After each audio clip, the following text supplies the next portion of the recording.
नमस्कार मित्रों, साल होता है 2020। हुआ रहता है कुछ तथाकथित कोविड। और इस दौरान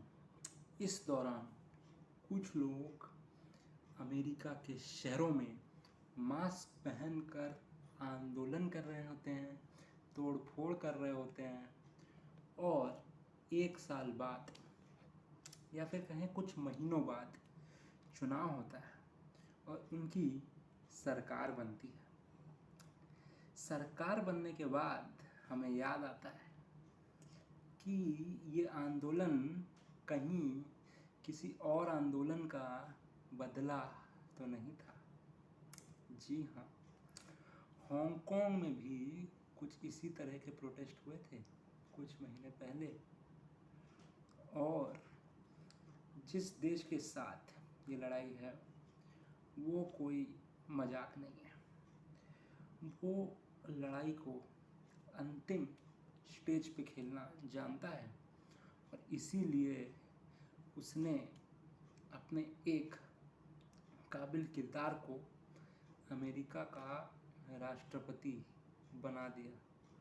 अरे ये जो दिख रहा है वो वाला राष्ट्रपति नहीं, पिछले वाला राष्ट्रपति जो अब भी राष्ट्रपति है। क्योंकि याद रखिए, वो जो पिछले वाला राष्ट्रपति था इसी वाली पार्टी का, उसमें खास बात क्या थी? क्या उसने मार्स पे लोग भेज दिए? क्या उसने कोई बहुत बड़ा वैज्ञानिक आविष्कार कर दिया? नहीं, वो तो अपने रंग के लिए मशहूर था और उसने प्रोटेस्ट भी रंग के लिए ही किया। जाति, रंग, यही तो राजनीति है, बाकी सब कुछ व्यवसाय। और इसी थ्योरी को चाइना ने यूज़ किया और उसी आदमी को खरीद लिया, उसे बैकिंग दी और उसे राष्ट्रपति बना दिया। और याद रखिए, इस बार आवाज़ नहीं उठी। पिछले वाले साहब पे आवाज़ उठती थी कि ये तो रशिया का एजेंट है, क्योंकि दूसरे वाले नाराज़ थे। चाइना रशिया से अलग हो रहा था, लेकिन अब दोनों अलाइड हो गए हैं और इस वजह से इस बार किसी ने चू भी नहीं किया और दोनों ने मिलकर अमेरिका को सबक सिखाने का प्लान बनाया और अपना राष्ट्रपति, पिछले वाले राष्ट्रपति को असली राष्ट्रपति बनाया और एक कठपुतली जो पिछली बार उप राष्ट्रपति था उसको राष्ट्रपति बना दिया और अपने और करीबी कठपुतली को उपराष्ट्रपति बना दिया। ये उप राष्ट्रपति बहुत कारगर सिद्ध होगा अभी भी, क्योंकि याद रखिए भारत नहीं है कि उपराष्ट्रपति एक खिलौने की वस्तु बन जाती है। यहाँ पर जैसे ही राष्ट्रपति डिज़ाइन देगा, उपराष्ट्रपति ही राष्ट्रपति बन जाएंगे। और राष्ट्रपति डिज़ाइन क्यों देगा? भैया, उनकी तबीयत को लेकर बार बार दिलचस्प बातें सामने आती हैं खबरों में। किस वजह से ये प्लांट किया जा रहा है, ज़रा सोचिए।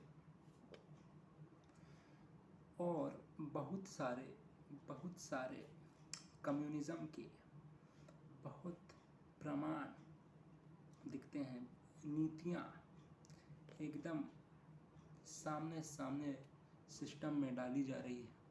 यूनिवर्सल बेसिक इनकम, हर व्यक्ति के खाते में $2000 डालना। कहाँ से डाल रही है सरकार? नोट छाप कर इन्फ्लेशन बढ़ा रही है।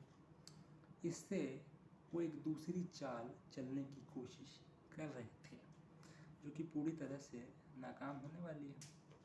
वो सोच रहे थे कि चाइना से जो हमने कर्जा लिया है उसको हम ऐसे ही डॉलर छाप के चुका देंगे, क्योंकि कर्जा तो आखिर भैया डॉलर में लेके रखा है, युआन में तो नहीं लिया है, डॉलर में लिया है।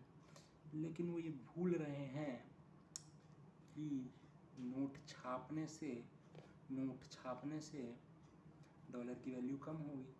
ये $2000 तो छाप के लोगों को डाल रहे हैं और राउलेट बाज़ार, सट्टा बाज़ार जो होता है ना, बॉन्ड मार्केट, शेयर मार्केट, उसमें ये लोग वो जो जुए का चक्का होता है उसमें ये लोग भर भर के स्टिमुलस पैकेज डाल रहे हैं, और वो स्टिमुलस पैकेज डाल के ये अपनी करेंसी को डिवैल्यू कर रहे हैं, और अपनी करेंसी को डिवैल्यू करके ये लोग अपने यहाँ इन्फ्लेशन बढ़ा रहे हैं, कमोडिटी का दाम बढ़ा रहे हैं, और इसका खामियाजा ये ज़रूर भुगतेंगे, क्योंकि इनके पास गैस का पैसा देने को नहीं है, और इस्लामिक वर्ल्ड इनका भी सहारा बनने वाली है, बन रही है।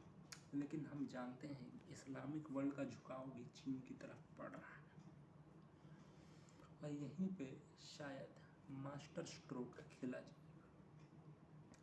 ये लोग युद्ध लड़ने को भी बहुत उतारू हैं, और युद्ध लड़ने के दो ही मैदान बन सकते हैं, एक हांगकांग और दूसरा ताइवान। हांगकांग को ये बनने नहीं देंगे, चीन बहुत आराम से उसे अपने अंदर मिला लेगा। ताइवान पे चीन आक्रमण आखिर क्यों नहीं करता? क्योंकि वो अमेरिका को कोई बहाना देना नहीं चाहता युद्ध करने का। और रशिया ये जो है चाइना का भाई, बड़ा भाई, इसने अपनी सेटिंग बैठाई। इसने क्या किया, इन दोनों ने मिलके क्या किया कि इन्होंने प्लान किया कि डॉलर को हम ठोक देंगे। और कैसे ठोकेंगे? तो ठोकने का तरीका है कि रिज़र्व करेंसी से डॉलर को हटा, वही कारण जिसकी वजह से उसकी बादशाहित कायम है, उसी को हटा दो। रिज़र्व करेंसी किसे बनाए? तो रशिया ने कहा कि भाई चीन, तुम बहुत आगे जा रहे हो, तुम्हारे युआन को बढ़ा दें। तो चीन ने कहा, अरे पागल, तुम युआन को रिज़र्व करेंसी बनाओगे तो हम डिवैल्यूएशन कैसे करेंगे इसका? हमें भी तो डिवैल्यूएशन करना है, हमें भी तो ऊट पटांग एक्सपोर्ट करना है। तो क्या करें? तो एक काम कर भाई, यूरो को बना दे, क्योंकि जर्मन लोग यूरो को डिवैल्यू होने नहीं देंगे। क्यों नहीं होने देंगे? उन्होंने एक बार डिवैल्यूएशन देखा था और उनकी फटी थी, और वो डरते हैं इस बात से, ठीक है? तो यूरो डिवैल्यू होगा नहीं, तो एक काम करते हैं, यूरो को रिज़र्व करेंसी बना देते हैं। और रशिया ने सामने आकर ये बात बोल भी दी कि हम जो है यूरो को रिज़र्व करेंसी बनाएंगे और अन्य कुछ चीज़ों को, ठीक है? तो रशियन सेंट्रल बैंक ने अपना काम कर दिया। अब ये हाइपर इन्फ्लेशन कमाल करेगा, धड़ल्ले से लोन बांटे जा रहे हैं और इकोनॉमी को तोड़ा जा रहा है। और अमेरिका में एक गजब लेवल का फैसिज्म और कम्युनिज्म, हाँ भैया, दोनों एक ही चीज़ है, एक ही चीज़ है, हाँ एक ही चीज़ है, बेवकूफ़ बनाने के लिए पढ़ाया जाता है, अलग अलग आ रहा है।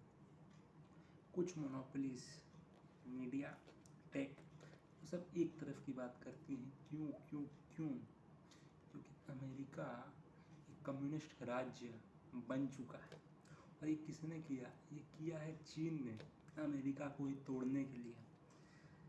क्योंकि अब अमेरिका के लिए सिर्फ आइडेंटिटी ही पॉलिटिक्स बन गई है, और बाकी सब कुछ व्यवसाय।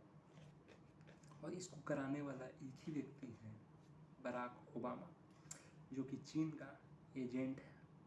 धन्यवाद।